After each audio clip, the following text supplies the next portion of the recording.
Michaung புயல் கரைய கடந்தாலும் தமிழ்நாட்டுல கனமழை எச்சரிக்கை இன்னும் முடியல. சோ அடுத்த சில நாட்களுக்கு வானிலை எப்படி இருக்க போகுது, எந்தெந்த மாவட்டங்கள்ல ஸ்கூலுக்கு லீவு, இப்போதைக்கு நமக்கு தேவையான எல்லா முக்கியமான தகவல்களையும் இதுல தெளிவா பார்க்கலாம் வாங்க. மிக்ஜாம் புயல் கரைய கடந்து போயிடுச்சுன்னு சொல்றாங்க. அப்புறமும் திரும்பவும் கனமழை கொட்டி தீர்க்க போகுதா? இப்போ நம்ம எல்லாருடைய மனசுலயும் இருக்கிற கேள்வி இதுதான். இதுக்கு பதில் ஆமாங்க, அதற்கான வாய்ப்புகள் ரொம்பவே அதிகமா இருக்கு. அது ஏன் எப்படின்னு அடுத்தடுத்து பார்க்கலாம். முதல்ல இந்த மழை ஏன் இப்படி விடாம பேஞ்சிட்டு இருக்குங்கிறதுக்கான காரணத்தை புரிஞ்சுக்கலாம். புயல் வலு குறைஞ்சிருந்தாலும் அதோட தாக்கம் இன்னும் முழுசா முடியல. இப்போதைக்கு புயல் ஒரு காற்றழுத்த தாழ்வு மண்டலமா வலு இழந்திருக்கு. ஆனா இந்த வலு விழுந்ததுங்கிற வார்த்தையை கேட்டு நாம ஏமாந்துடக்கூடாது. ஏன்னா ஆபத்து இன்னும் போகல. இந்த சிஸ்டம் இன்னும் ஒரே இடத்துல நகராம இருக்கிறதால அதோட தாக்கம் ரொம்ப அதிகமாவே இருக்கும்.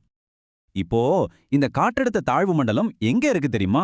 சென்னைக்கு ரொம்ப ரொம்ப பக்கத்துல, வெறும் 40 கிலோமீட்டர் தூரத்துல தான் நங்கூரம் போட்ட மாதிரி நிக்குது. யோசிச்சு பாருங்க அது எவ்வளவு பக்கத்துல இருக்குன்னு.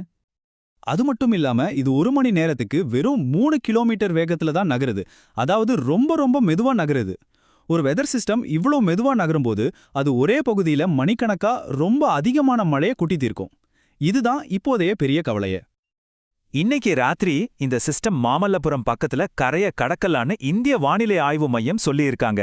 அதனால அடுத்த சில மணி நேரங்கள் நமக்கு ரொம்பவே முக்கியமானதா இருக்க போகுது. சரி, இந்த வானிலை அமைப்பால இன்னைக்கு எந்தெந்த மாவட்டங்கள்ல மழை எப்படி இருக்கும்? வாங்க டிஸ்ட்ரிக்ட் வாரியா என்ன வார்னிங் கொடுத்திருக்காங்கன்னு பாத்திரலாம். இன்னைக்கு 5 மாவட்டங்கள்ல மிக கனமழைக்கு வாய்ப்பு இருக்கு. அது எந்தெந்த மாவட்டங்கள்னா திருவள்ளூர், சென்னை, செங்கல்பட்டு, காஞ்சிபுரம், அப்புறம் ராணிப்பேட்டை. இது இல்லாம வேலூர், திருவண்ணாமலை, விழுப்புரம், கள்ளக்குறிச்சி, கடலூர், புதுச்சேரி இந்த பகுதிகளில் கனமழை பெய்ய வாய்ப்பு இருக்கு. உங்க மாவட்டம் இந்த லிஸ்ட்ல இருக்கான்னு ஒரு தடவை செக் பண்ணிக்கோங்க. இது இன்னையோட நிலைமை. ஆனா நாளைக்கு இந்த சிஸ்டம் நகர நகர மழையோட தீவிரமும் அது பெய்கிற இடமும் மாறப்போகுது. குறிப்பா மேற்கு மாவட்டங்கள்ல இருக்கிறவங்க கொஞ்சம் அதிக கவனத்தோட இருக்கணும். நாளைக்கு சில மாவட்டங்களுக்கு மிக கனமழைக்கான ஆரஞ்சு அலர்ட் கொடுத்திருக்காங்க. ஆரஞ்சு அலர்ட்னா என்னன்னா, வானிலை ரொம்ப மோசமா இருக்க வாய்ப்பு இருக்கு. அதனால மக்கள் எல்லா விதமான முன்னெச்சரிக்கை நடவடிக்கையோட தயாரா இருக்கணும்னு அர்த்தம். நாளைக்கு நீலகிரி, கோவை, ஈரோடு இந்த 3 மாவட்டங்களுக்கும் ஆரஞ்சு அலர்ட் இருக்கு.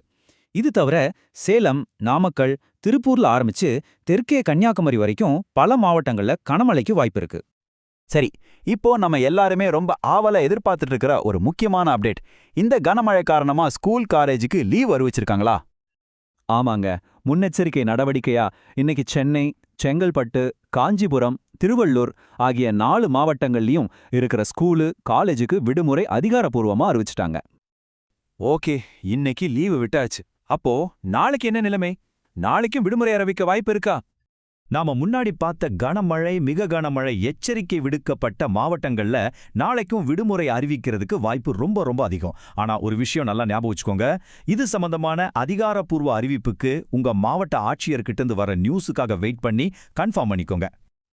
இப்போ கொஞ்சம் லாங் டேர்ம்ல பாப்போம். இந்த மழை இன்னும் எத்தனை நாளைக்கு தான் நீடிக்கும்? டிசம்பர் 8ஆம் தேதி வரைக்கும் மழை இருக்குமா? ஆமாங்க, வானிலை ஆய்வு மையத்தோட கணிப்புப்படி வர்ற டிசம்பர் 8ஆம் தேதி வரைக்கும் தமிழ்நாடு, புதுச்சேரியில பரவலா மழை தொடரும்னு சொல்றாங்க. ஸோ இன்னும் ஒரு சில நாட்களுக்கு நாம ரொம்பவே எச்சரிக்கையா இருக்கணும். நம்ம பிளான்ஸை அதற்கேத்த மாதிரி மாத்திக்கிறது நல்லது. கடைசியா ஒன்னே 3 தான். தயவு செஞ்சு தேவையான முன்னெச்சரிக்கை நடவடிக்கைகளை எடுங்க. ரொம்ப அத்தியாவசிய தேவைனா மட்டும் வெளியே போங்க. உங்க மாவட்ட நிர்வாகத்திலிருந்து வர்ற அதிகாரப்பூர்வ அறிவிப்புகளை அப்பப்போ கவனிச்சுட்டே இருங்க. எல்லாத்துக்கும் மேல நீங்களும் உங்க குடும்பத்தினரும் ரொம்ப பாதுகாப்பா இருங்க.